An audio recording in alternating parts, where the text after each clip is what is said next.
ശ്രീ മന്ത്രി Shri K Babu, Shri V D Satheesan, Shri I V Eden MLA, ജില്ലാ collector Shri Sheikh Fareed, Shri Ajay Tharayil, Shri K P Elidas, Shri Dona master, father Benny Palakkaparambil, Shri യുവതി ഏരിയ മേഴ്സൺ, Shri M K Tomy, Shri Alex Thangolam, Shrimati Mary Vincent, Shrimati Mary Reena Joseph, Shri K S Raju, Shrimati Utsa Francis, മറ്റ് ബഹുമാന്യരെ, ഏറ്റവും പ്രിയങ്കരായ ഈ ദ്വീപ് നിവാസികളെ, സുഹൃത്തുക്കൾ, നിങ്ങൾ വളരെ വർഷങ്ങളായി മനസ്സിൽ സൂക്ഷിച്ച നിങ്ങളുടെ സ്വപ്ന പദ്ധതി ഇവിടെ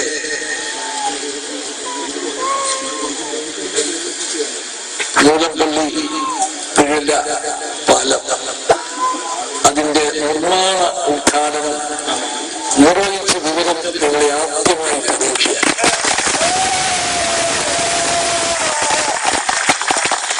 നിങ്ങളുടെ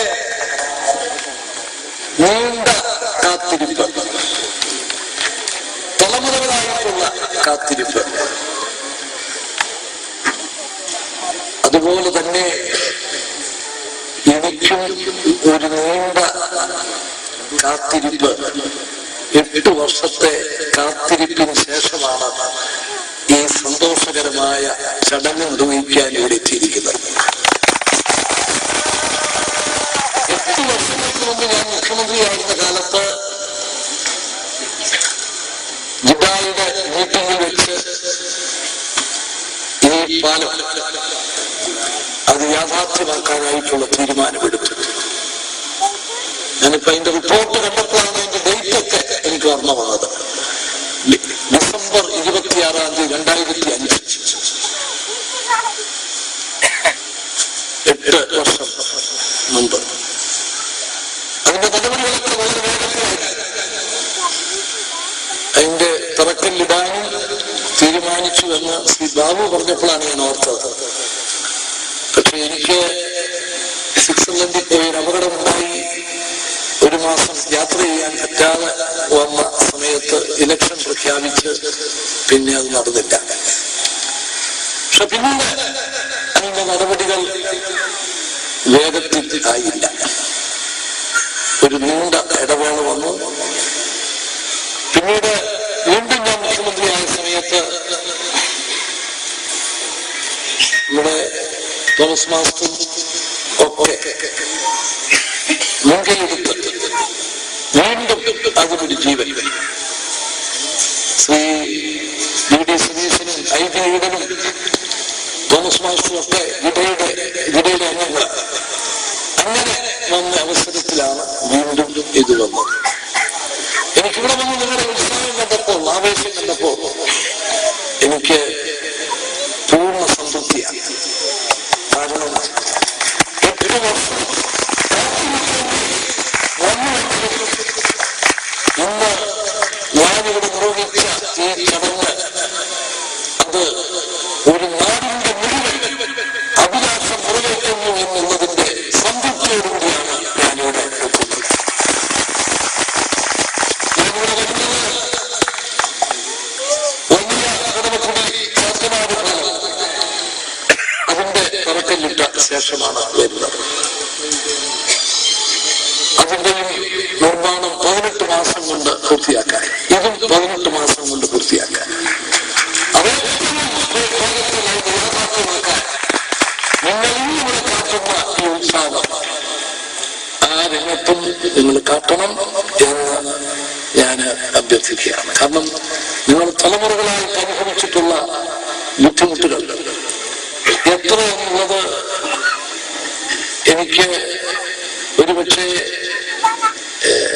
അതനുഭവിച്ചാലേ അറിയാൻ നിങ്ങൾ അതനുഭവിച്ച്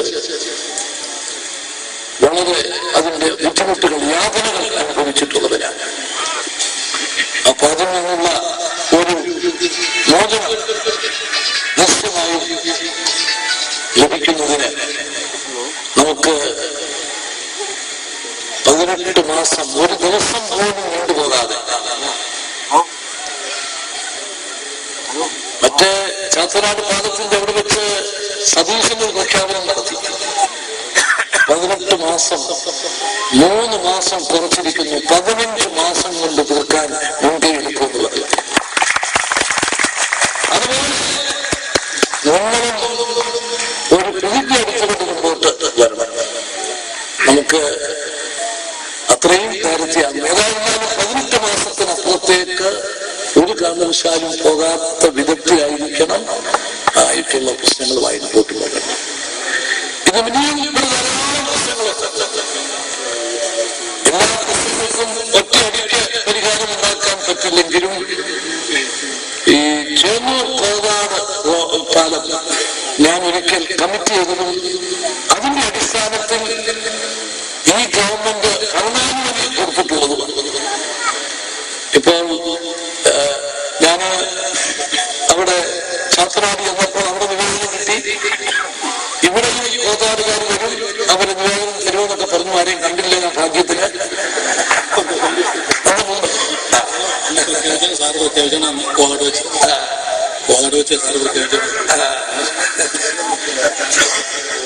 ഏതായാലും ഞാൻ വാക്ക് പറഞ്ഞതാണ്, അതനുസരിച്ച് ഗവൺമെന്റ് ഓർഡർ ഇറക്കിയതാണ്, കരുണാനിധി തന്നതാണ്. പക്ഷേ 2 കൊല്ലമായിട്ടും അതിന്റെ തുടർ നടപടികളായിട്ടില്ല. ഞാൻ കളക്ടറോട് ചോദിച്ചപ്പോൾ സ്ഥലമെടുപ്പുമായിട്ട് ബന്ധപ്പെട്ട് ചില പ്രശ്നങ്ങളാണെന്ന് പറഞ്ഞു. അപ്പൊ സ്ഥലമെടുപ്പിന്റെ പ്രശ്നങ്ങൾ കോതാടുകാര് പരിഹരിച്ചതല്ല. പരിഹരിച്ചാൽ ആ പാലവും ഗവൺമെന്റ് തുടർ നടപടികളുമായി മുമ്പോട്ട് പോകുന്നതാണ്. പക്ഷേ സ്ഥലത്തിൻ്റെതായ പ്രശ്നം, അത് പണം കൊടുത്തൊക്കെ എടുക്കും, അക്വിസിഷനൊക്കെ നടത്താം. പക്ഷെ സ്ഥലം എടുക്കുന്നതിലുള്ള തർക്കങ്ങളോ കാര്യങ്ങളോ ഉണ്ടാകാൻ പാടില്ല. അതുകൊണ്ട് അതിനുള്ള ഉത്സാഹം കൂടി നിങ്ങൾ കാണിക്കണം എന്ന് പറയാൻ ഈ അവസരം ഞാൻ വിനിയോഗിക്കുക. പിന്നെ നിങ്ങളുടെ ഇവിടുത്തെ ഏറ്റവും വലിയ പ്രശ്നം, പാലം കഴിഞ്ഞാൽ പിന്നത്തെ പ്രശ്നം CRZ ആണെന്നറിയാം. കാരണം ദ്വീപുകളൊക്കെ വളരെ വീതി കുറഞ്ഞ സ്ഥലങ്ങള് CRZ-ന്റെ നിബന്ധനകൾ പാലിച്ചാൽ ഒരു കൊച്ചു വീട് വെക്കാൻ പോലും സാധിക്കാത്തതിന്റെ ബുദ്ധിമുട്ടുകളൊക്കെ പറഞ്ഞു.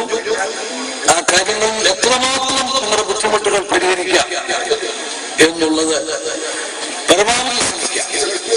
വൻകിട ഹോട്ടലുകൾക്കോ